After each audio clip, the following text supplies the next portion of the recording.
and welcome to the presentation on fostering with the Humane Society of Memphis and Shelby County. You're going to hear a little bit more about me as we go along, but my name is Hillary and I am the volunteer manager and manager of the foster program here at the Humane Society. So as we go through this slideshow, you'll learn more about fostering with the Humane Society, what our expectations of fosters are, what type of fosters we generally need, and a lot of other really useful information for getting started. This presentation is intended to be a starting point. It's not comprehensive. It doesn't cover every piece of animal care that we might want a foster to know, but just, please know that we provide other material and training based on the specific needs of foster pets and the needs of fosters once you are ready to make a placement.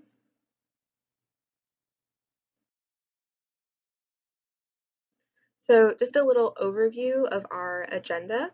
We're going to talk about getting started as a foster, what to know before you sign up to foster with us. We're going to talk about policies in our foster program, what to expect from a foster pet because they are very different than our own pets.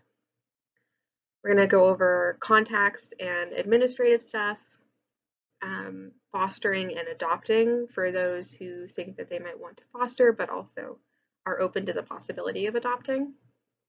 And then we'll transition to talking about what you do when you have the foster pet in your care. And we'll go over, what to expect from your first foster placement, the types of supplies and materials we provide, our policies on veterinary care, checkups and surgery policies, caring for your foster pet, prepping for their spay and neuter surgeries, and wrapping up your foster placement.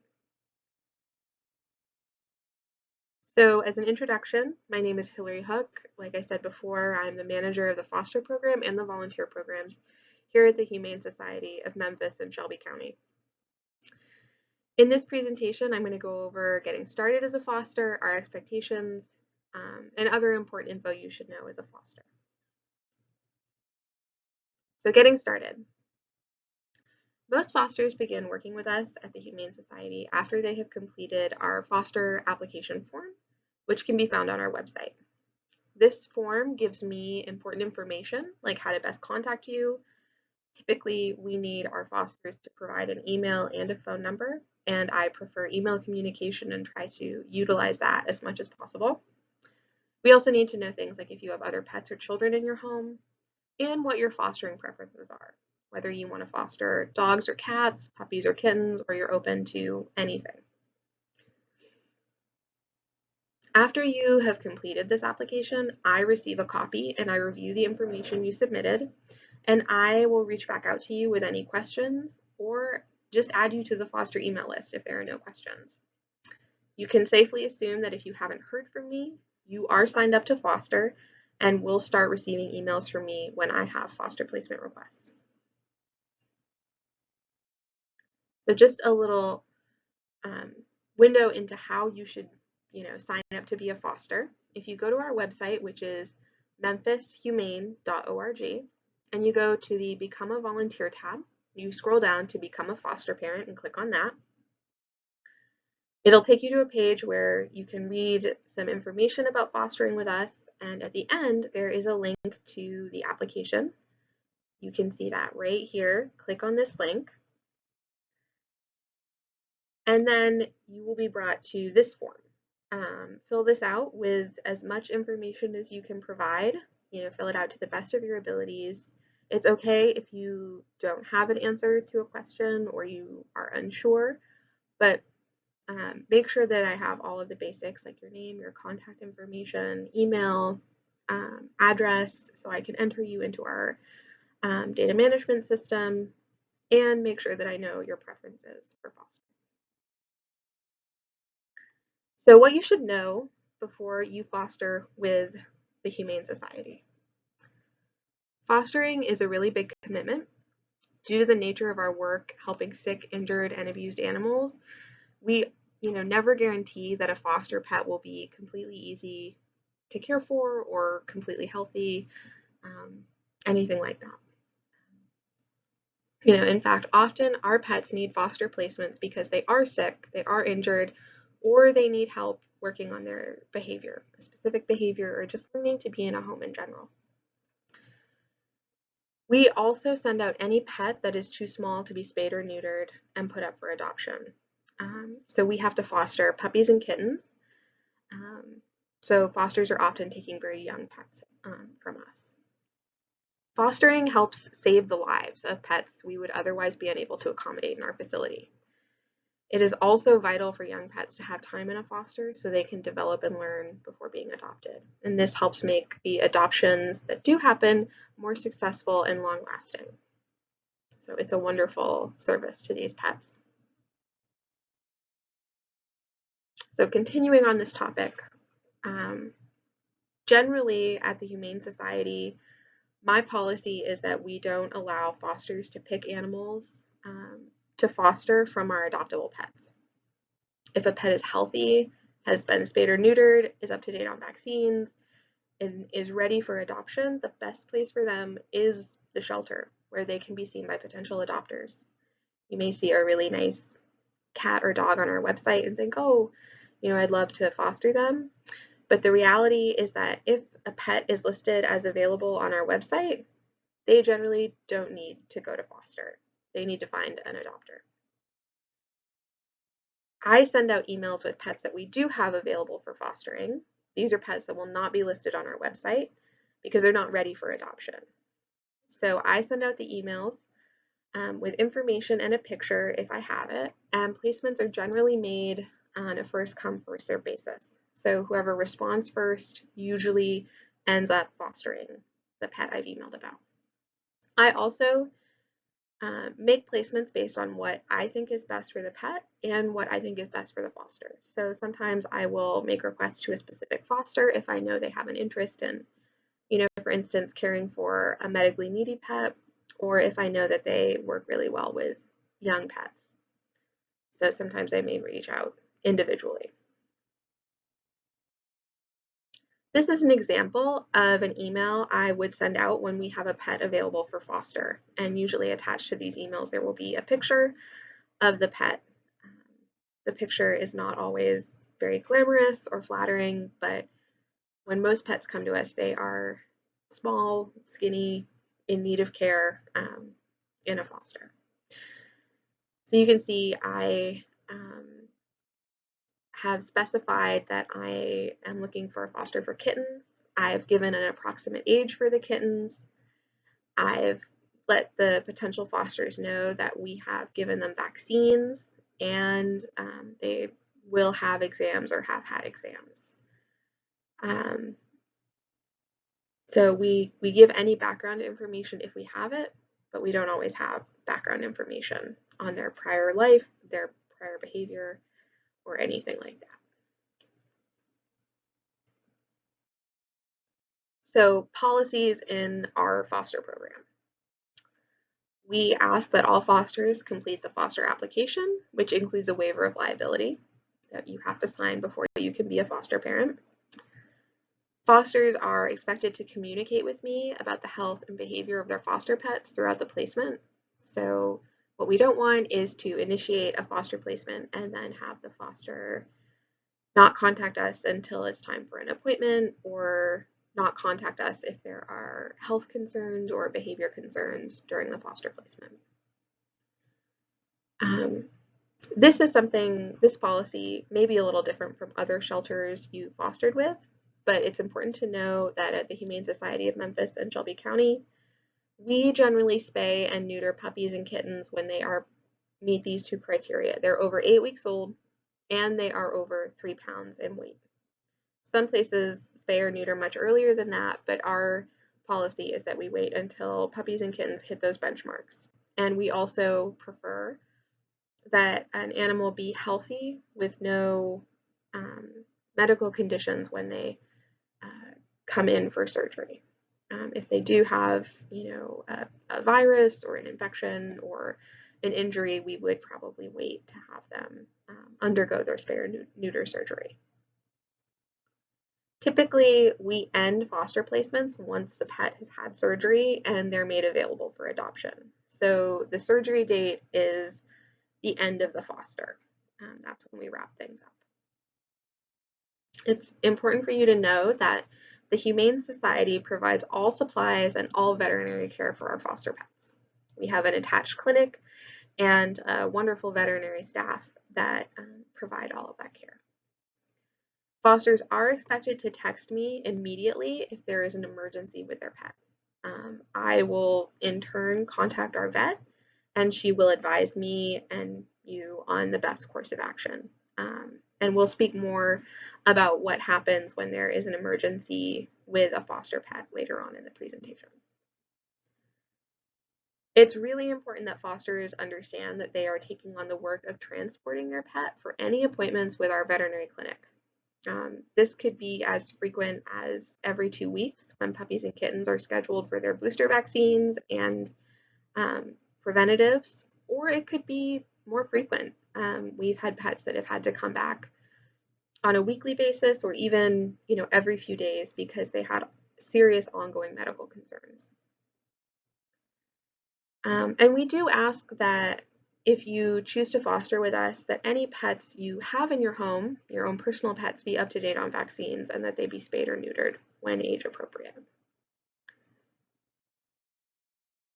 So scheduling appointments and pickup and drop off. This is really important because scheduling is probably 70%, not 70%, but a large part of the fostering program. So typically, I will try to pre-schedule your foster pets vaccine and spay-neuter appointments, so you will have some idea of when they will need to come back to our clinic for that care. Typically, we do vaccines and checkups every, Monday through Thursday between 1 p.m. and 3 p.m. and on Friday and some Saturdays between 10 a.m. and 3 p.m. Foster pickups are scheduled Monday through Saturday between 8 a.m. and 4 p.m. And spay and neuter appointments are scheduled Monday through Thursday, and pets must be dropped off between 7 a.m. and 8 a.m., or in some circumstances, the afternoon before the surgery date. As with all things, some of these days and times are flexible, and I will really try to work with a motivated foster for, pickup times or drop-offs outside of the stated hours in this presentation. But I think it's important for people to know that this is our general schedule at the moment for our foster program. It can, maybe this schedule may be the difference between deciding to foster with us or another agency, and we just want people to have realistic expectations of our program. So what to expect from your foster placement. The timeline that each foster pet is on will be different depending on, just the type of pet it is, their health, their background, how much they eat, how fast they gain weight, all sorts of things. But typically, what we tell people is that puppy fosters last about 2 weeks, and kitten fosters last between 4 to 8 weeks. And of course, as I said before, they wrap up when the pet has hit those benchmarks of being over 8 weeks old and over 3 pounds in weight. Puppies, we do place in quarantine in a foster before we make them available for adoption, just to make sure that they aren't going to be spreading viruses or getting sick before they're made ready for adoption. So we may ask for a 2-week puppy quarantine foster, even if a puppy is over 3 pounds in weight. On the other hand, medical fosters, where we need someone to help us care for a pet that has ongoing medical concerns or an injury, or fosters for adult and elderly pets, may be different. They may last from a few days. We get the pet a respite from the shelter or get them over the hump of a serious injury or illness, to lasting several months. Someone may find that they want to keep their foster pet until that pet has an interested adopter, and we can support either type of placement. Foster pets will need help learning how to live indoors, interact with people and other pets, and may need monitoring for health concerns. So I put this in here just to let you all know, don't expect a super friendly, perfectly house-trained, well-behaved pet from day one. Especially with our young animals, they are in foster to learn those very skills. So they might not need such long foster placements if they already had everything down and could just, you know, always go to the bathroom outside or in the litter box and were super friendly and wanted to be around people all the time. And I will check in with you before most appointments and before your pet is scheduled for spay and neuter. You can expect that during a foster placement, you and I will communicate pretty frequently throughout the duration of the foster placement with concerns, questions, check-ins, pictures, all sorts of good stuff. So contacts and administrative business. So I am your main point of contact when you are a foster here at the Humane Society. My email is listed on this slide right here. And I encourage you to email me when you have questions that are not pressing or urgent, or you want to reschedule something. You do receive my cell phone number when you start your first foster placement, and you can contact me at any time with that cell phone number, although I really urge people to utilize that judiciously when there's an emergency or a question that can't wait. Our facility is located at 935 Farm Road, and the general hours for the foster program are Monday through Saturday, 7 a.m. to 4 p.m. Although it's really important that you know that that doesn't mean that we're open to the public during all of those hours or that I am physically in the office during those hours. That is just a general time when we may have staffing of some sort for you to either pick up or drop off an animal. My schedule is typically Monday through Friday, 8 a.m. to 4 p.m. Like I said, you can contact me out of business hours with questions that just can't wait or with emergencies. Always with emergencies. It's really important to contact me as soon as possible. You will often interact with other staff for appointments, pickups, and drop-offs, but what I schedule with you and what I advise you to do for your foster pet is what you should follow. If something is confusing because someone has told you something else, just email me and I will clarify or get further information as needed. Fostering and adopting. So it shouldn't come as any surprise that many of our fosters fall in love with their pets and they want to keep them and adopt them. And we love this. We love when pets find wonderful homes and our fosters make wonderful homes. But you should know a few things. The first is that our foster program is not a foster to adopt program. Like I said earlier in the presentation, if a pet is available for adoption, we typically would not place them in a foster. We would encourage you to submit an adoption application and explore with the adoption staff whether that pet is a right fit for you. So I wouldn't go into our foster program with the idea that it's going to be an easy path towards adoption. So what to know if you do want to adopt is that fosters do have to complete the adoption application. It's separate from our foster application. And you should also let me know that you plan to adopt once you know that you want to adopt. You should also know that adoption applications are approved by the adoption staff, not me. I don't make those decisions. Adoption staff will need confirmation of a few things, especially confirmation that you are allowed to have pets if you rent your home or that you own your own home, that you have a vet, and that any pets you have are up to date on vaccines and spay and neuter surgeries. So they will need confirmation of these things, and you should expect that they will ask about them on the application and have follow-up questions when they need confirmation. You should also know that adoption fees are not waived for fosters. For fosters who have taken multiple placements over at least a 3-month period with us, you are eligible for a discount on the adoption fee. And know that if you want to adopt, I will advocate for you. I I want to make this a really great experience for fosters and our pets, and adoption is definitely a part of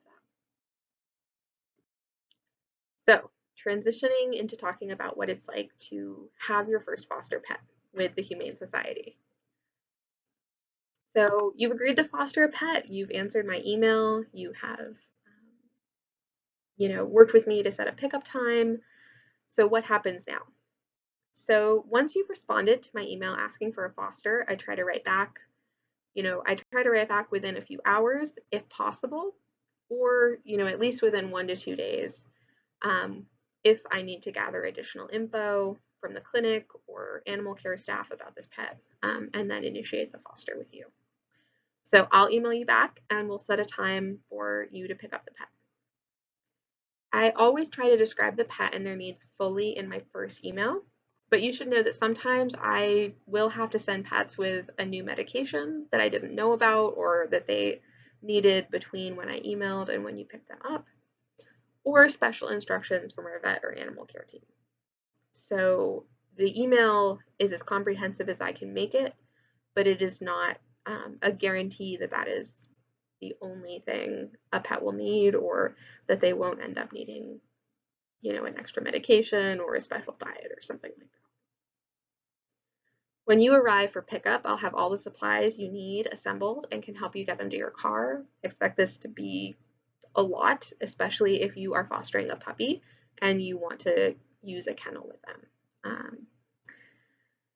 All our pets leave in carriers, that's usually for kittens and small puppies, or on a leash. We don't let them roam free. I give you a foster pet sign out form, which has my contact info and dates for the pet's next appointments at our clinic. We can reschedule those dates when necessary, but we do try to stick to that original schedule as much as possible.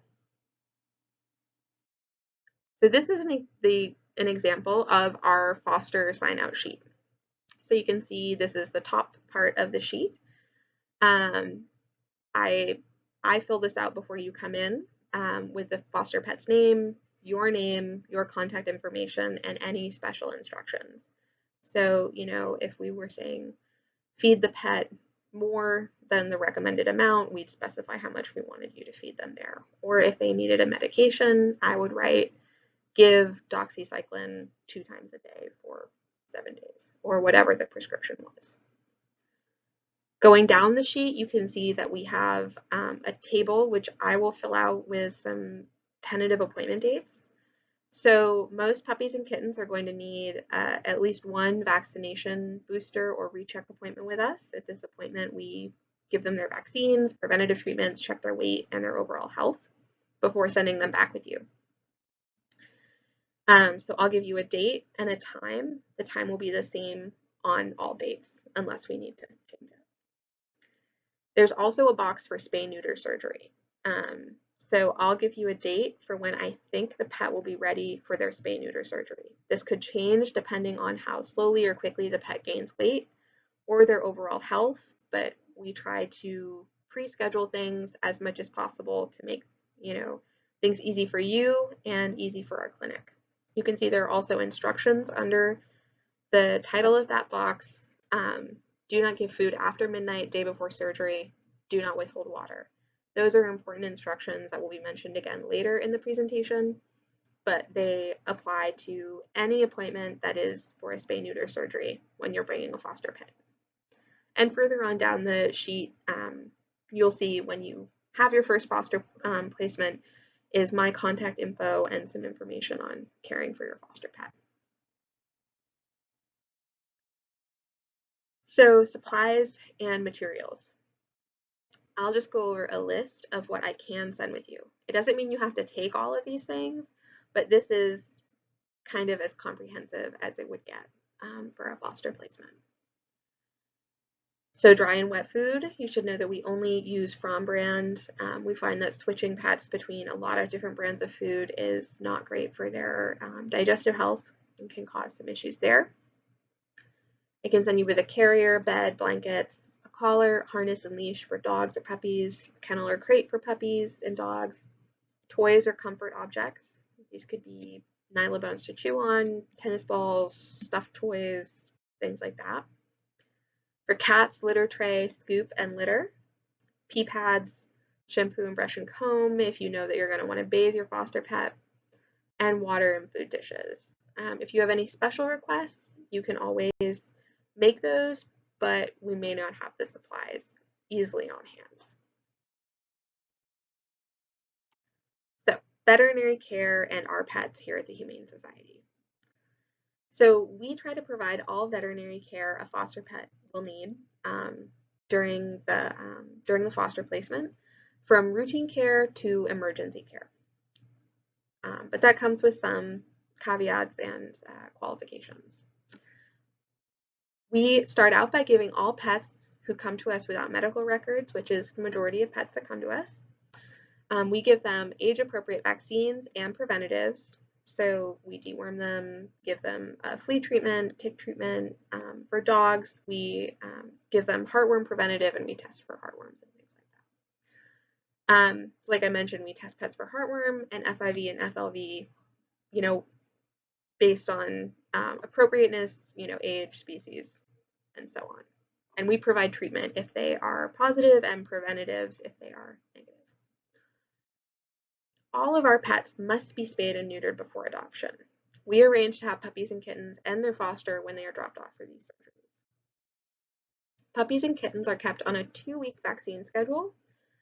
So there is some flexibility there. So if you miss an appointment, we will be able to reschedule and keep them on schedule and keep their health intact. But you should expect to come back to us at least every 2 weeks with your puppy or kitten for the duration of the foster. We will see any foster pet that is experiencing a medical issue in our clinic when it is open. However, emergencies and issues don't just pop up during our business hours. So after hours, if a foster pet has an emergency, we arrange for you to take them to an emergency vet of our choice. It's important for you to know when you're deciding whether to foster with us that, you can't just take them to any emergency vet. It has to be one that we approve of and have arranged care with. So, the second an emergency pops up, text me and we initiate that process. If you do choose to take your foster pet to veterinary care elsewhere without prior authorization from me, it will be at your own expense. Veterinary care and surgery policies. So routine care appointments are currently scheduled Monday through Thursday between 1 and 3 p.m. and Fridays and some Saturdays between 10 a.m. and 3 p.m. So this is when we would have your foster pet come in for puppy or kitten booster vaccines, to have a recheck on their weight and their health, just to see how they're doing. Surgeries are scheduled Monday through Thursday, 7 a.m. to 8 a.m., and that's for the drop-off. The surgery happens later in the day, but we need all of the pets at our facility if we're going to spay or neuter them that day. If you can't make an appointment, I just ask that you let me know so I can reschedule and give updates to our clinic. Sometimes they can get other pets in if there's a cancellation, so we just need to know. Prompt arrival is really greatly appreciated. Late arrival for surgeries will probably mean that your foster pet misses their surgery that day, and we may ask you to take them back into foster until we can reschedule. And late arrival for routine appointments means you may have to wait while other pets are seen before your pet. For routine appointments, when you come at the scheduled time, we ask that you wait during the appointment and we send the foster pet back with you. These appointments typically only take 10 to 15 minutes, sometimes even less than that. And we can have you in and back out with your pet quite quickly. So caring for your foster pet. Our expectation is that you will treat any foster pet with love and care and provide them with appropriate food, shelter, enrichment, and attention. I do provide a foster guide to all new fosters, which has, more detailed information on caring for your foster pet, including how much to feed them based on their age and their weight, how to help them with certain behaviors, acclimate them to your home, acclimate them to your other pets, and so on. But it's just important that you should know Part of what's contained in that guide is instructions for where to keep your pet and where you can and cannot take them. So kittens and cats have to be kept indoors at all times. That is absolutely a non-negotiable part of our policy. And puppies without a full vaccination history must be kept indoors except for bathroom breaks, when you're house training, and away from unknown dogs. And adult dogs should never be off leash outside of your fenced-in yard. We expect you to give your foster pet any medications or supplements we send with them on the schedule that we send. And we provide instructions at the start of the foster on how to administer any medications or anything like that. Things that are just good to know. So any foster pet should be kept isolated for the first 2 to 5 days in your home. This is so they can acclimate to their surroundings and get used to you before meeting other pets or other family members or exploring your home. Sometimes we have fosters that just, they think it'll be fine to let their pet have the run of the house from day one. And this often makes the pet feel overwhelmed and makes it harder for them to acclimate to their new surroundings. And so it can take them a little bit longer to settle in. We also recommend taking introductions to new people and pets very slow. You shouldn't be discouraged if your foster pet doesn't like your pet or if your pet doesn't like them. That is really normal. They may never like each other, they may only ever tolerate each other, or they could become good friends. You won't know what's going to happen, from their first meeting anyway. It'll take time for that relationship to fully develop. And we may ask you for cute pictures and a description of your foster pet toward the end of the placement to help them get adopted. So prepping for spay and neuter surgery, or at the end of your foster placement. Generally, foster placements end when the pet is ready to be spayed or neutered. I will schedule this appointment with you. It may be pre-scheduled, or you may wait and schedule it, at a routine appointment. We can check in there. But there are some things you should know before bringing your foster pet in for surgery. All surgeries take place on mornings, Monday through Thursday, when our vet is in. And pets must not eat before surgery. Puppies and kittens must have their food taken away before midnight the night before, or they can't have surgery. Water does not need to be restricted. And you won't be picking your foster pet up from surgery unless you are adopting them. So wrapping things up, you should know that if you need to end your foster placement early for any reason, all you have to do is just text me immediately and we can set up a drop-off time. You can also come back and get supplies for your foster pet from us at any time during the foster. So when you need a litter refill, or you need more food, or they've chewed through their blanket, you can just come back to our facility and I'll grab those things for you. If you find someone who is interested in adopting your foster pet, that's awesome. You can just tell them to fill out the adoption application on our website, memphishumane.org. And they should specify the pet's name as written on your foster sign-out sheet. Some fosters give their pets new names or nicknames, and if you use that on the adoption application, we won't know who you're talking about. So use the name that we give them, and advise your friends to do that too if you're submitting an adoption application. And congratulations, if you've made it this far, you're at the end of your first foster placement. You have helped save the life of an animal and made them more adoptable and happier and healthier through this foster. So that's a wonderful thing, and we really thank you and thank all of our fosters.